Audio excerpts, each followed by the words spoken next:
Hello everyone, welcome back to my channel. I'm Bill.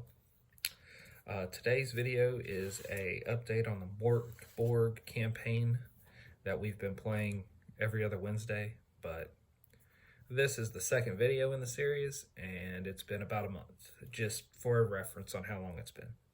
So one thing to note in this campaign update, we played for 3 hours. It took me probably 2 hours, maybe 2.5 hours to find my gear notes that I had on a separate little piece of paper. So I was playing the whole campaign without all the gear that I'd started the dungeon with and just making it work. And it was hilarious. But by the time I find my gear, we're pretty much down to the last 2 big fights we had for the night as we're still exploring the dungeon. So the first thing that happens is we went up a level and we rested. The game master just said we did it, so we did it. We are in the guards room with stairs that go down. Outside the room's the jail cell, where we had dispatched 4 guards, or one of them got away. 3 guards and one of them got away, and I set fire to the body corpses that were lying there. So we go down the stairs.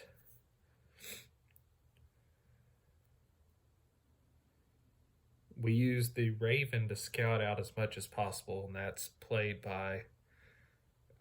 a pet to one of the characters, and he's Raven or Hawk or whatever it was. It's his bird, and he uses it to do all the scouting. He also uses it in combat. It's going to get real interesting when it doesn't survive combat, but that's another story for another day. The first room's covered in webs. He gives us a brief description of a few other rooms that the bird would have seen. The bird comes back. The first room, I had a bomb that we had rolled on random gear at the beginning of the game that I actually had on my main character sheet, not the gear that we bought secondary that I wrote on my little sheet. So I take the bomb that does a D10 damage. We try to figure out what radius it is, how big of an explosion it is. And once all that's done, I chuck it towards the ceiling and towards the center of the room and take cover. It goes off, setting all the web on fire and doing massive amounts of damage to a spider that was on the ceiling. And then from there, either I used one of my powers or somebody else hit the spider, but the spider was destroyed.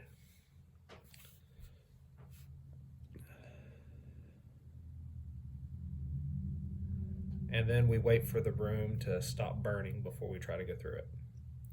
There's an archway and a doorway in the room. The bird went through the archway and explored. The doorway was an actual door. It's an iron door. It doesn't open in our direction, or it can't be opened from our side, is what it was. So the player puts a piton in the door so it can't be opened behind us as we're exploring, which was smart and not smart at the same time, because I was thinking, what if we end up on that situation we have to go through the door?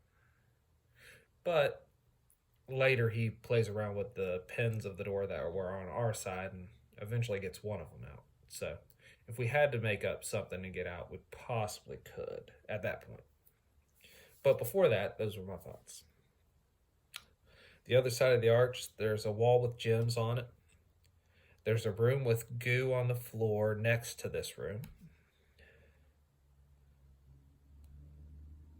In the center of the room with the goo on the floor, there's skeletons standing on top of a long and tall pillar. And they're playing violins. And we made the funny comment, they're playing The Devil Goes Down to Georgia.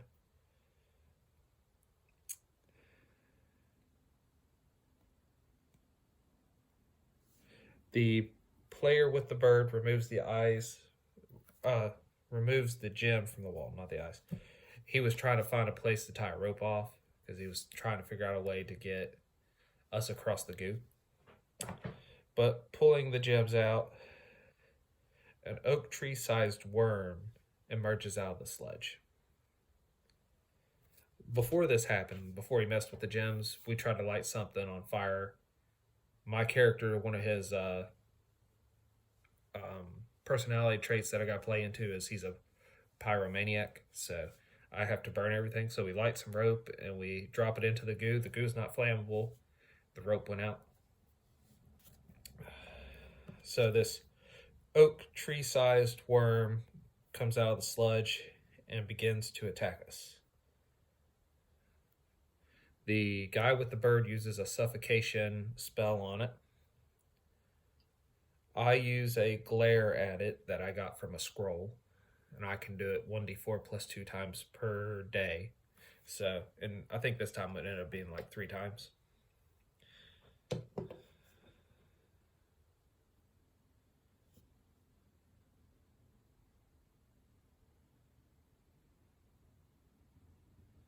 The cowardly barbarian uses his crossbow and misses, and if I'm not mistaken, he misses most of the combat. After a few rounds, we managed to not get hit and killed by it, and we managed to kill the worm. Later, the game master realizes that the worm had damage reduction, so the fight would have lasted a little bit longer, but if it still didn't hit us, the outcome would have been the same. If it did hit us, the outcome might have been different a little bit, but we were really doing a lot of damage to this thing. And he had made the comment that the others that have went up against it haven't done so well, and we were like, well, maybe they're just not as lucky as us, because we did roll some really good rolls. Barbarian, not so much.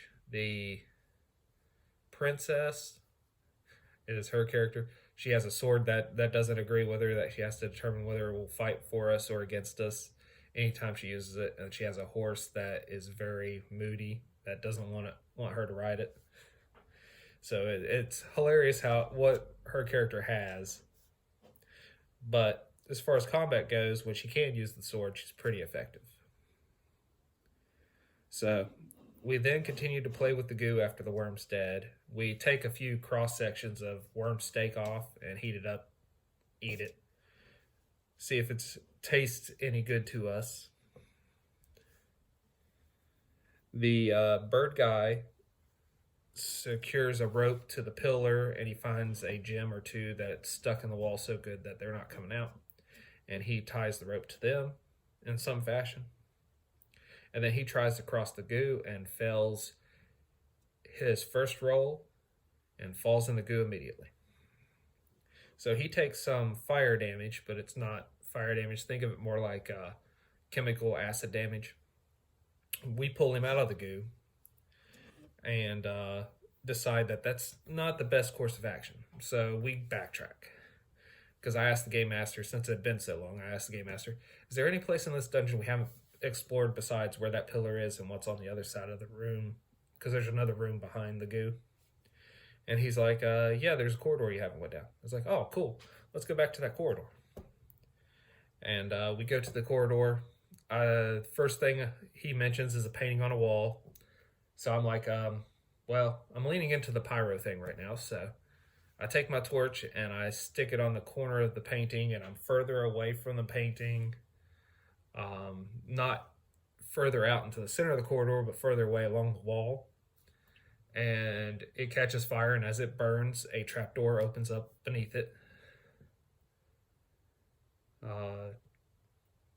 We go around the trapdoor and we find a room that we haven't went into yet. In this room, when we open it up, there are two or three guard dogs. I think two guard dogs, pretty big dogs. So my first initial reaction was, I throw some food at it because I had 7 days worth of rations on me. So I throw some of my dried meats at it. So it begins eating. Surprisingly, both of them begin eating and ignore us for the most part. The bird guy decides he wants to tame one of the dogs because the cowardly barbarian and the princess both have dogs that are with them too, that they bought, that they haven't used for combat, which is interesting. Don't know if they plan to or if they don't plan to.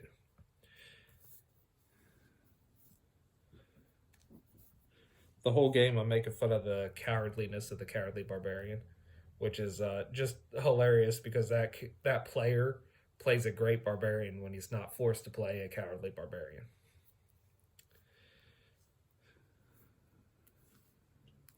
And he's not doing bad at playing a cowardly barbarian. It's just, I know he's not having as much fun as if he would if he was playing a regular barbarian. Well, we find a trapdoor in this room with the dogs, and we find a ladder that goes down. I go down the ladder without waiting forever while the Birdman's trying to find a dog to befriend. And as I remember, he's unsuccessful on that mark. So we go down. Everyone else begins to follow at some point. There's a man working a forge. It's the boss, apparently. When the fight breaks out, every time he is damaged, something from the ceiling falls, so we have to make an ability check or take some damage. Right away, I throw a flask of oil at him while he's engaged with the princess in melee combat, and I'm like, it's worth the risk to try to set her on fire. And then, or setting her on fire is worth, by accident, it's worth the risk to set this guy on fire. And then I throw the torch, and I fumble my roll to throw the torch, but I nailed him with the oil. So he's having a hard time just standing up because he's soaked in oil. Instead of taking the time to light a torch the rest of the combat, I just started using my poisons and abilities on him and just let him be soaked in oil and having a hard time to stand.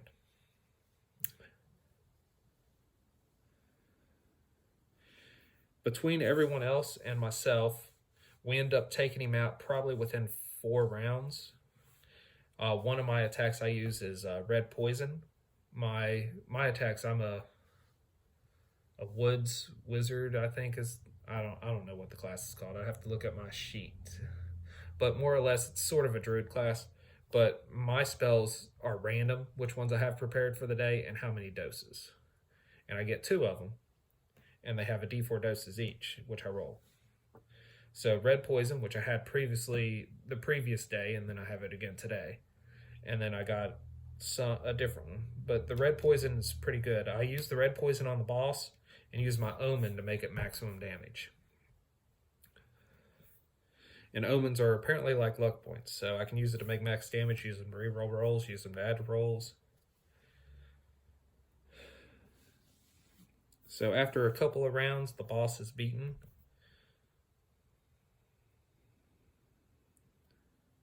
I am told by someone in the party that there is a room, like a door to another room, while I'm sitting there burning the corpse of this boss. After they took the time to raid the corpse of the boss, because I went to go get a torch to light it on fire, and I was taking my time, specifically to give them a chance to raid the body.